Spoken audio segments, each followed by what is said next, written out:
When Thomas puffed along his branch line, he always looked forward to something special. The sight of the river. As he rumbled over the bridge, he would see people fishing. Thomas often wanted to stay and watch, but his driver said no. What would Sir Topham Hatt say if we were late? Every time he met another engine, he would say, "I want to fish." But they all had the same answer. "Engines don't go fishing." Silly stick in the muds, thought Thomas. One day, he stopped as usual to take in water at the station by the river. Out of order. "Bother," said Thomas. "I'm thirsty."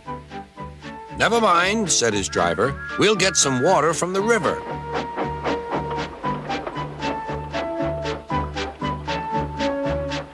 They found a bucket and some rope and went to the bridge.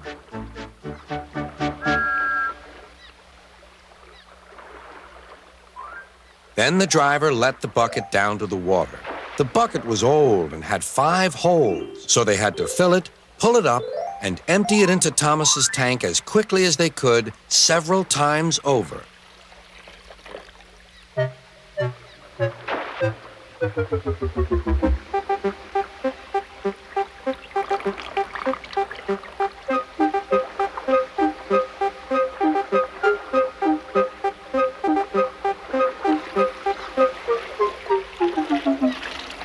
They finished at last.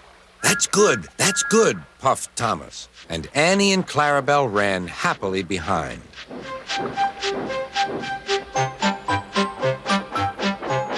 Suddenly, Thomas began to feel a pain in his boiler. Steam began to hiss from his safety valve in an alarming way. "There's too much steam," said his driver. "Oh dear," groaned Thomas. "I'm going to burst, I'm going to burst." They damped down his fire and struggled on. "I've got such a pain, I've got such a pain," Thomas hissed.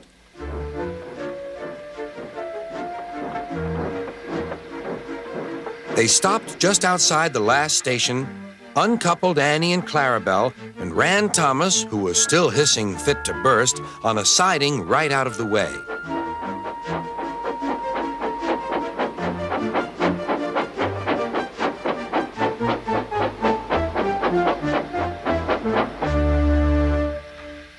Then, while the conductor telephoned for an engine inspector, the driver found notices in large letters which he hung on Thomas in front and behind.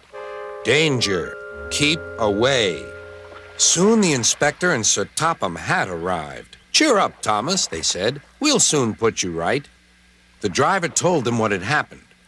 "So the feed pipe is blocked," said the inspector. "I'll just look in the tanks." He climbed up and peered in. Then he came down. "Excuse me, sir. Please look in the tank and tell me what you see." "Certainly, Inspector," replied Sir Topham Hatt. He clambered up, looked in, and nearly fell off in surprise.